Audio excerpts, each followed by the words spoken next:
We are story blog के समस्त दर्शकों को आज़ादी की 75वीं वर्षगांठ की बहुत बहुत शुभकामनाएं प्रेषित करना चाहता हूं।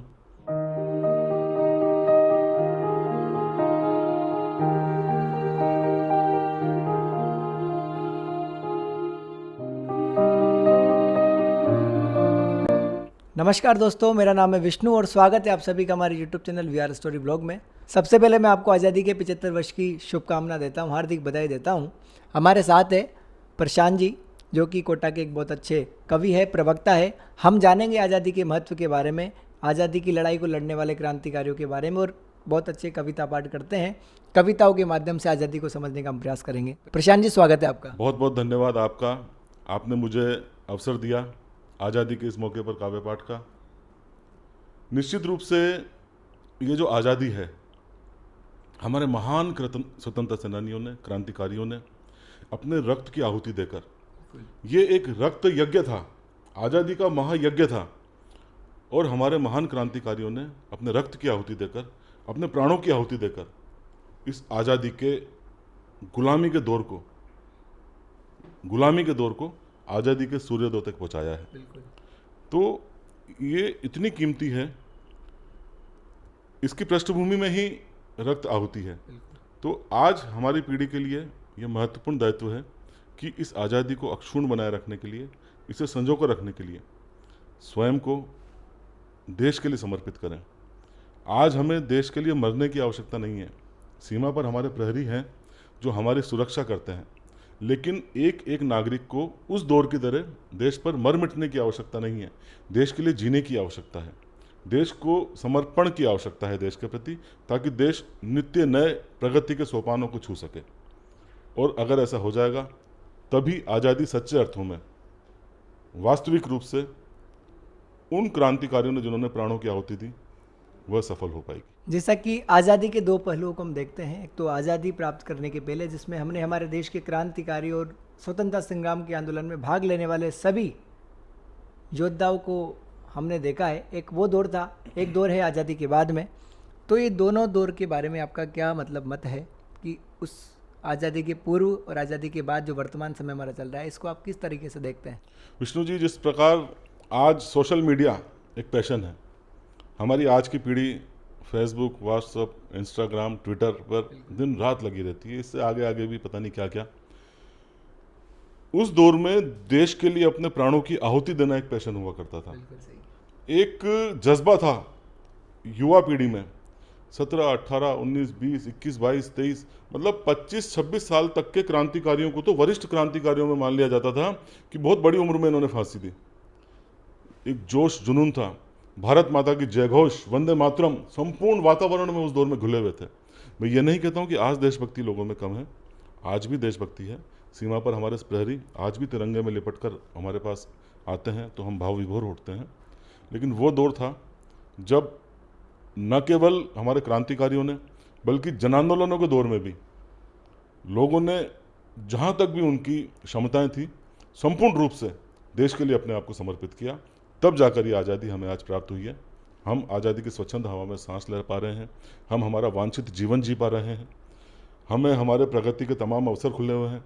हमें भारत माता की जय कहने पर लाठियाँ या कोड़े नहीं पड़ते हैं आज के दौर में, उस दौर में पड़ा करते थे। हम कितने सौभाग्यशाली हैं जो हमने इस आज़ादी की स्वच्छंद हवा में जन्म लिया है।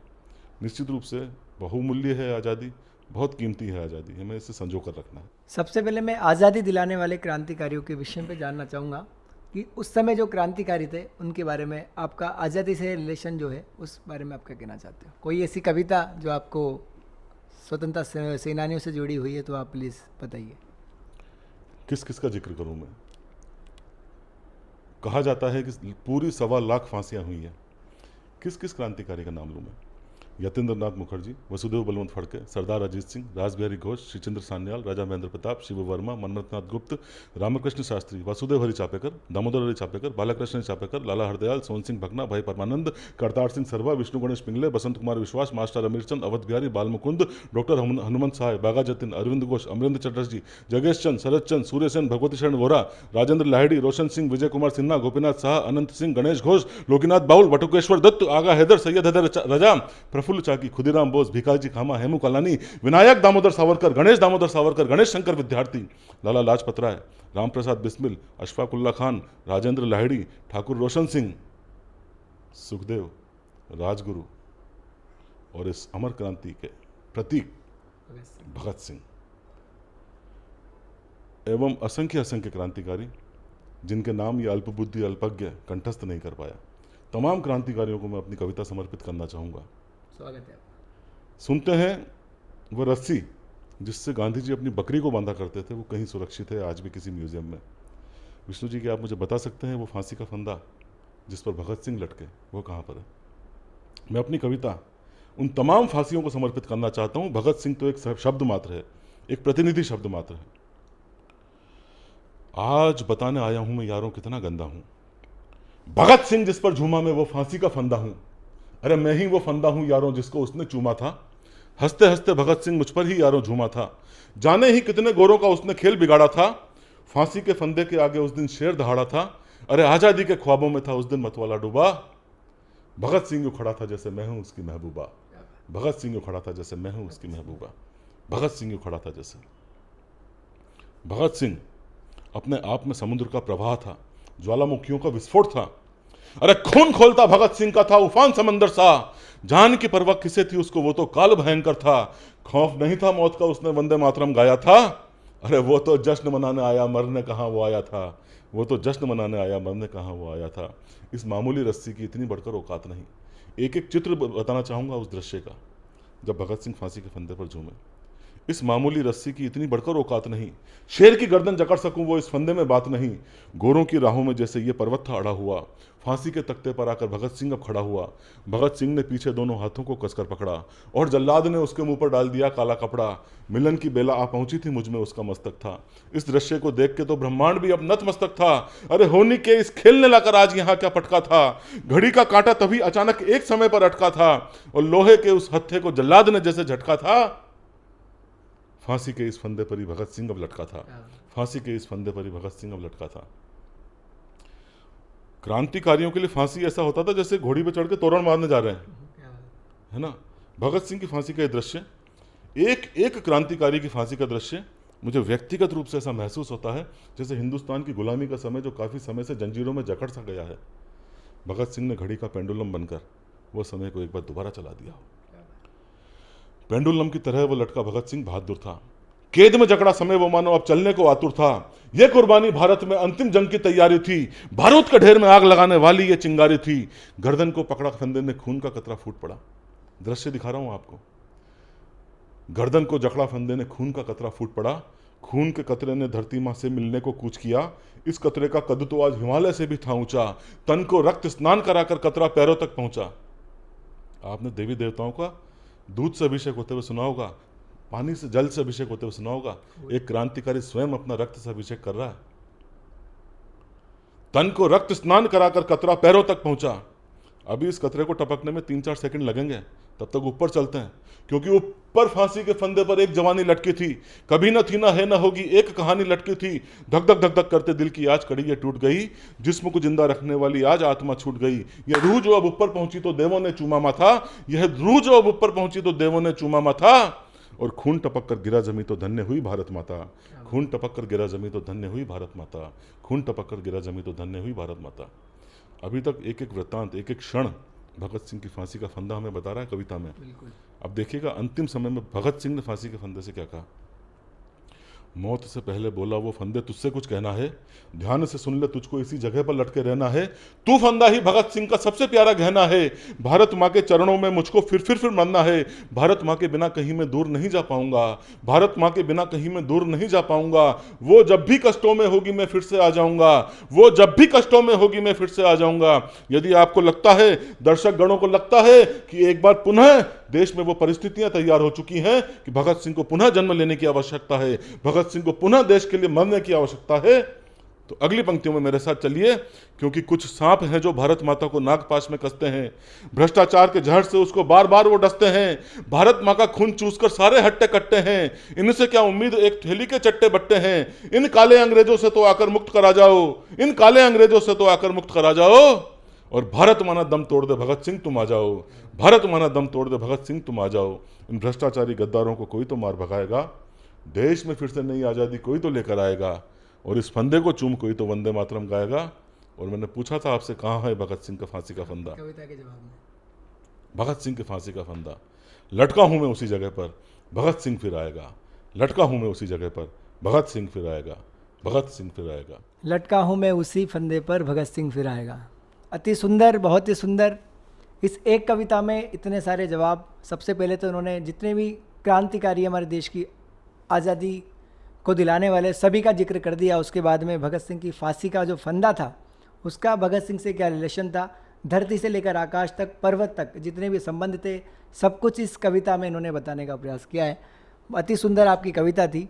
एक छोटी सी रिक्वेस्ट मैं करना चाहूँगा। वर्तमान समय में हमारे जो देश की आज़ादी को संभाले हुए हैं वो हैं हमारे सीमा के रक्षक, हमारे देश के जवान, जिन्हें हम सैनिक के रूप में जानते हैं, मानते हैं, उनको एक देवता की तरह पूजते भी हैं। एक कोई ऐसी कविता जो सैनिकों को समर्पित हो आपके श्रीमुख से, हमारे सभी दर्शक सुनना चाहते हैं। देश के वीर प्रहरी, निश्चित रूप से यदि हमारे क्रांतिकारियों ने देश की आज़ादी के लिए अपने प्राणों का सर्ग किया, तो इस देश की आज़ादी को बनाए रखने में हमारे महान सैनिकों का बहुत ही महत्वपूर्ण बहुमूल्य योगदान है। यदि वो सीमा पर नहीं होते, चट्टान की तरह नहीं होते, कवच की भांति सीमा पर खड़े हुए नहीं होते, तो आज कितने ही आक्रांता, कितने ही आक्रमणकारी पुनः देश को गुलाम बना चुके होते। लेकिन ये जज्बा है हमारे वीर सपूतों का। उन्होंने निश्चित ही उसी भांति अपने प्राणों की आहुति दी। हर रोज कोई ना कोई भगत सिंह सीमा पर अपने प्राणों की आहुति देता है। निश्चित रूप से जितनी आज़ादी भगत सिंह, सुखदेव, राजगुरु उस दौर के हमारे क्रांतिकारियों ने हमको दिलाई, उतनी ही महत्वपूर्ण भूमिका आज़ादी को अक्षुण्ण बनाए रखने में हमारे देश के प्रहरियों की है। और हमारे देश के प्रहरी निश्चित रूप से विश्व की सबसे बड़ी सेना यदि कहीं है तो हमारे भारत भूमि पर है। विश्व में सबसे ज़्यादा जज्बा लड़ने का यदि कहीं है तो भारत में है। कहा जाता है कि सिर्फ धड़ लड़ता है यहाँ, तो सर अगर निकल जाए तो वो भूमि है भारत भूमि। भारत भूमि में ही हमारे कोटा शहर से ही आपको पता होगा चेतन चीता जी, जिन्होंने 6-6 गोलियां खाकर भी शत्रु के प्राणों को हरा और कीर्ति चक्र पाया। तो निश्चित रूप से भारत भूमि ऐसे वीरों से भरी हुई है। मैं क्या सैनिकों के बारे में कहूँ, हम सैनिकों को ऊर्जा दे ही नहीं सकते हैं, सैनिक हमें ऊर्जा देते हैं। मैं एक आपको घटना बताना चाहूँगा। अमूमन हम जब भी कवि सम्मेलन के मंचों पर होते हैं, भारत माता की जयगान लगवाते हैं, भारत माता का उद्घोष लगवाते हैं। हमारे जो भी सुनने वाले हमारे श्रोता हैं वो मचल उठते हैं। ऐसा लगता है आज़ादी के नशे में सारा बोर हो गए, वो बिल्कुल मचल जाते हैं और भारत माता की जय, भारत माता की जय, पूरा पांडाल गूंज उठता है। अभी कुछ दिनों मुझे सैनिक छावनी में जाकर काव्य पाठ करने का अवसर मिला। मैं जब वहाँ गया और मैंने अपनी कविता के माध्यम से भारत माता के जयघोष लगवाए, तो आप विश्वास कीजिए सैनिकों ने उतने उत्साह के साथ भारत माता की जयघोष नहीं लगाया। मैंने कर्नल साहब से कहा, कर्नल साहब, भारत माता की जय एक नशा है। हम देखते हैं जब भी कवि सम्मेलन के मंचों पर जाते हैं लोग झूम उठते हैं। ऐसा भी क्या अनुशासन कि हमारे सैनिक खुलकर भारत माता की जय भी नहीं लगा रहे हैं। तो कर्नल साहब का जवाब यदि मैं आप तक पहुंचा पाऊं, उन्होंने कहा, मूर्ख, यदि तू स्वयं कहता है कि भारत माता की जय एक नशा है, तो जो मेरे देश का सैनिक सर से लेकर पांव तक इस नशे में डूबा हुआ है, तेरी कविता की 2-3 छींटों से वो इस नशे में नहीं आएगा। यदि तुझे वास्तव में नशा देखना है, वास्तव में सिंह गर्जना देखनी है, हाथियों की चिंगाड़ देखनी है, वास्तव में तेरे को मेघों का गर्जन देखना है, तो पाकिस्तान के 4-5 सैनिक पटक दे इसके आगे, फिर देख भारत माता की जय का जो घोष लगता है। यह है मेरे देश का सैनिक। या तो स्वयं साक्षात काल बनकर शत्रु पर बरस पड़ता है, या वह खुद काल का ग्रास बन जाता है। इन्हीं 2 परिस्थितियों में वो भारत माता की जय कहता है। तब ये कवि कविता लिखता है। मेरे देश का सैनिक भारत माता की जय कब कहता है। कविता के शब्द थोड़े क्लिष्ट हैं, लेकिन मेरे शब्दों के साथ चलेंगे, शब्द भी समझ में आएंगे, भाव भी समझ में आएंगे।